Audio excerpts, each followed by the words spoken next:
has history of mental illness. She's been transported to the hospital for help. I'm happy to know that no one was injured.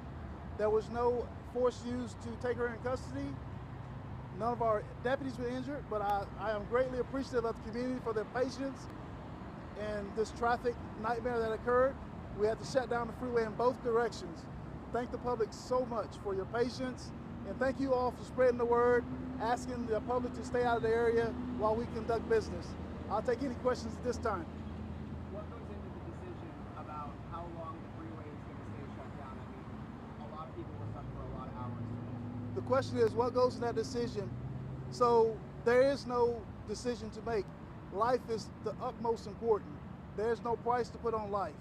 If we'd had to stay here multiple hours, we would have to save this person's life. The good thing is someone's mother, grandmother is coming home tonight, but maybe not tonight after she gets some help, but they're not injured, they're not dead. We didn't have to use force to take her into custody. So she's able to get the help she needs, and that's a win. That's a win for everybody. I also like to thank Precinct 4 for their efforts out here. They initially secured the scene till we got here to relieve them, and we couldn't have done it without them. So thank them as well. So can you tell me what the hostage negotiators told her that finally made her surrender and give up? So we started out with our crisis negotiation team.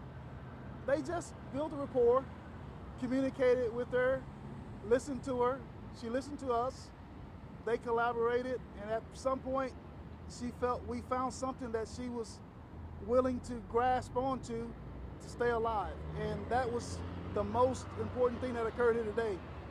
We saved a life. She lived another day to get help. Did she mention why she did that? As stated earlier, she has some mental illnesses that she's dealing with, so there's no rationality as far as what's taking place. Maybe there's meds, but there is history of some psychosis with her, so that's to be determined. I don't want to speculate. I know it's a delicate situation, but will any criminal charges be brought? There is the issue of the crash that initially occurred. Everything else would be up to the investigators that take on the report. Yes. Could you tell us a little bit more about that crash and when this is intentional? So both vehicles was traveling southbound on the North Freeway. It appears that she intentionally hit the 18-wheeler, from what I was told, but that's still under investigation. And she was armed the whole time? Was she waving the gun around? What was happening? Yes, she had what appeared to be a .38 revolver in her right hand. She persistently kept it to her face, her throat, her head, therefore making it very difficult for us to approach her and take the gun away. So it was a very delicate situation throughout the whole ordeal. And I commend our CIT negotiators to bring this to a very successful conclusion.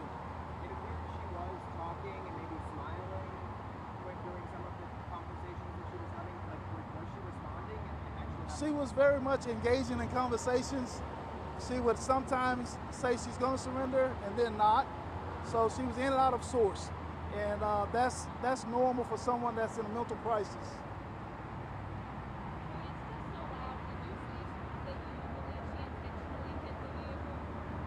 Yes, from what I'm told, the crash was intentional. Therefore, we may have to deal with that as far as some citations or something. But the other driver was not injured at all. What can you tell us about steps that were taken to protect passengers today? I mean, we saw obviously like seals. What were some of the things you did to prevent others getting taken to the worst case scenario? So the measures we took to negotiate with her is to provide shields for our negotiators to where they wouldn't be injured, because she would not use a phone. So they have to be a face-to-face negotiation, which is our last resort that we want to use. And we have to stop traffic going both ways, because a stray bullet could very well hit a passerby or you all that was standing here observing the situation. Was it her daughter who came to do some of the negotiating as well? Yeah, we use what we call a third-party intermediary negotiator. We allowed her to speak to her daughter to let her know her daughter was safe. That was something that kept her here with us. from doing something foolish. So once she realized her daughter was here, she was safe, she was going to be allowed to see her again, it got better at that point. At the end, we saw her get up and she actually hugged the law enforcement officer. I mean, what does that ending mean to y'all, and did she say anything? That's a great experience because that tells me that that negotiator and her formed a bond.